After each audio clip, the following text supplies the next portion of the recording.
আমরা দেখব app manager অ্যাপসে বিকাশ থেকে কিভাবে টাকা অ্যাড করতে হয়। এখন আমরা চলে যাব অ্যাপ ম্যানেজার অ্যাপসে। সম্পূর্ণ ভিডিওটা দেখুন, তাইলে শিখতে পারবেন। আপনার মেন ব্যালেন্স দিয়ে সব হবে, recharge, regular offer, drive offer, বিদ্যুৎ বিল। দেখেন এই যে চোখের নাগলা আইকন, এখানে দেখতে চোখের নাগলা আইকন, এখানে চাপ দিলে আপনি দেখতে পারবেন আপনার ব্যালেন্স কত আছে। আমি চাপ দিলাম। দেখেন আমার অলরেডি 1000 টাকা আছে, আমি আর টাকা অ্যাড করবো। এই যে দেখেন এখানে অ্যাড ব্যালেন্স অপশন। আপনি কিসের মাধ্যমে টাকা অ্যাড করতে চান? রকেট, নগদ, উভয়, বিকাশ। আমি বিকাশের মাধ্যমে টাকা অ্যাড করবো না, তার জন্য আমি বিকাশে চাপ দিলাম। তারপরে সর্বনিম্ন পরিমাণ 100 টাকা, 100 টাকার নিচে হবে না অ্যাড ব্যালেন্স।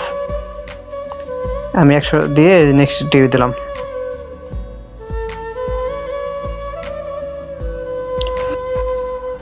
দেখতে পাচ্ছেন এই নাম্বারটা কপি করবেন। কপি করার পরে চলে যাবেন বিকাশ অপশনে যেয়ে সেন্ড মানি করবেন। এখন আমরা চলে যাব বিকাশ অপশনে। বিকাশ অ্যাপস লগ ইন করার পরে আমরা এখন চলে যাব সেন্ড মানি অপশনে। যাওয়ার পরে আমরা ওই যে অ্যাপসের ভিতরে ওই যে ওখানে আমরা 100 টাকা দিয়ে নাম্বারটা নিয়েছিলাম, এখন আমরা 100 টাকা দিব। এখন আমরা এগিয়ে যাব বিকাশ পিন নাম্বার দিয়ে। বিকাশের পিন দিয়ে এখন আমরা চাপ দেওয়ার দূরে থাকবো। এই যে এখন আমাদের টাকাটা পাঠানো হয়েছে।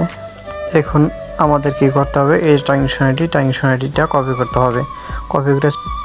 কপি করে আমরা এখন চলে যাব অ্যাপ ম্যানেজার অ্যাপসে। বিকাশ থেকে যে ট্রানজাকশন আইডি কপি করছেন ওই ট্রানজাকশন এখানে বসা দিবেন এই ফাঁকা ঘরটা। তারপর দেখেন আমরা এখন নেক্সট টিভি দিব। এই যে সাথে সাথে অটো অ্যাড ব্যালেন্স হয়ে গেল। আমরা এখন চেক করব। চোখের নাগলা আইকনে এখানে চাপ দিবেন।